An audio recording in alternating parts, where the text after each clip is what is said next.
NCERT class 9th English की text book Beehive का chapter 2 the sound of music. The sound of music जो chapter है उसके 2 parts हैं, तो today we will see part 1।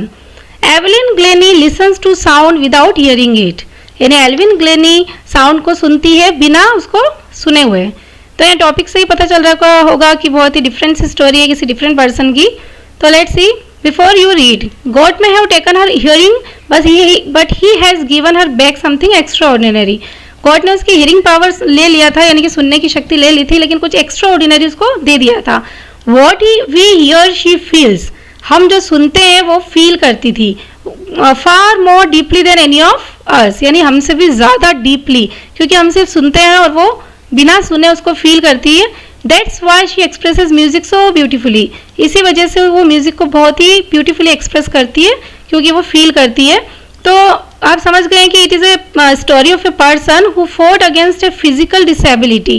एक ऐसे पर्सन की स्टोरी है जिसने फिजिकल डिसेबिलिटी के अगेंस्ट स्ट्रगल किया, फाइटिंग की, and made her life a success story, और अपनी लाइफ को एक सक्सेस स्टोरी बना दिया। तो ये स्टोरी है एवलिन ग्लेनी की।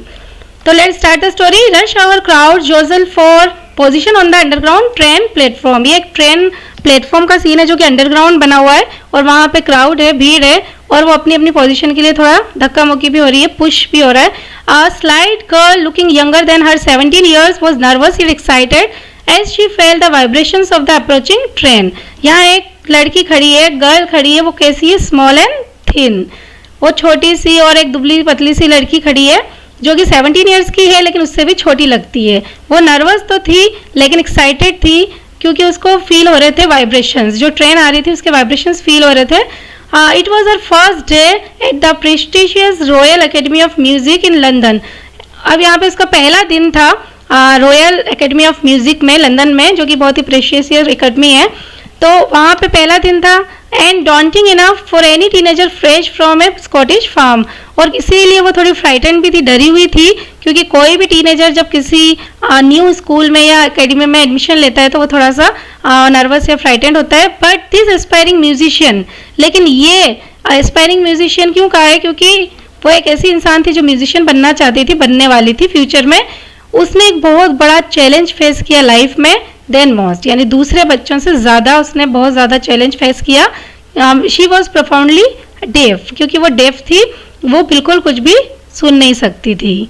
तो Evelyn Glennie's loss of hearing had been gradual, यानी बचपन से वो सुन सकती थी, लेकिन धीरे धीरे उसकी जो हियरिंग पावर है वो कम होती गई, और वो बड़े होते होते और कम होती जा रही थी।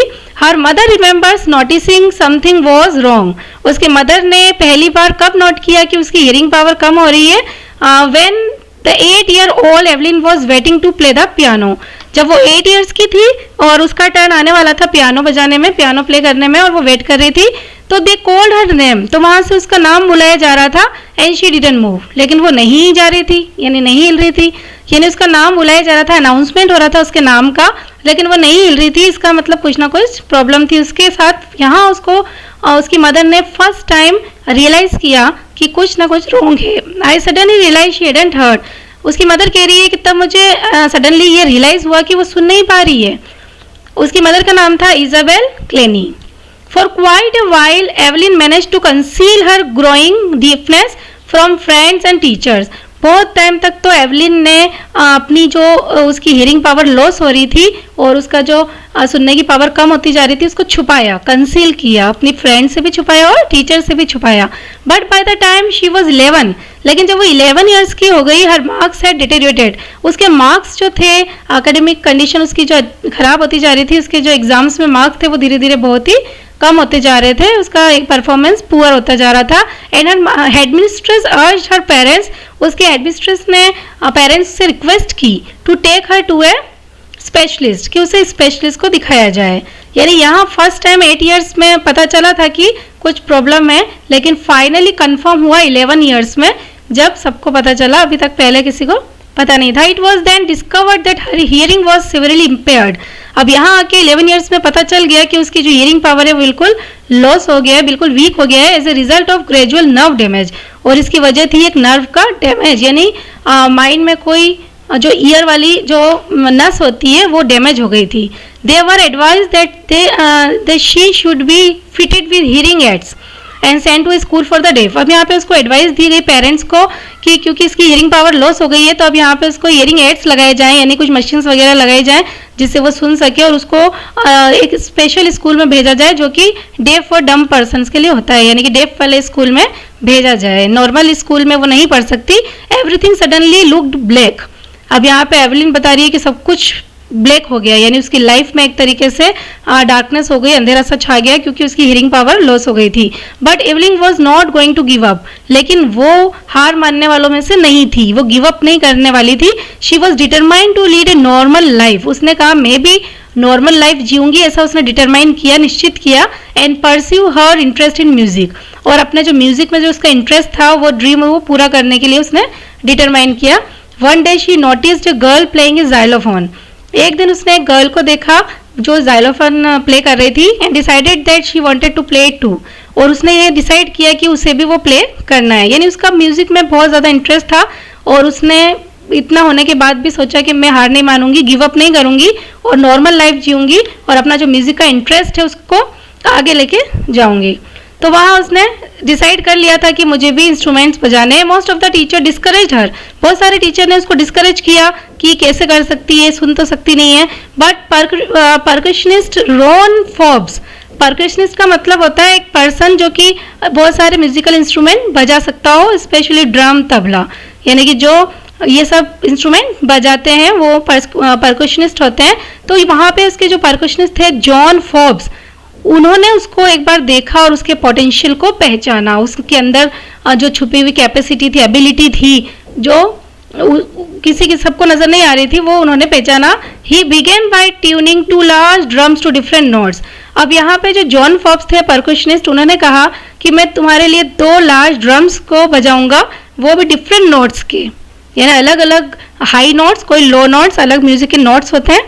Don't listen through your ears, उन्होंने उसको इंस्ट्रक्शन दिया कि ईयर्स से मत सुनना, वो वैसे भी नहीं सुन सकती थी, मतलब ट्राई भी मत करना कि अपने ईयर से सुनने की ट्राई करो। Try to sense it some other way, यानी ट्राई करना इसको फील करने की कुछ अलग तरीके से।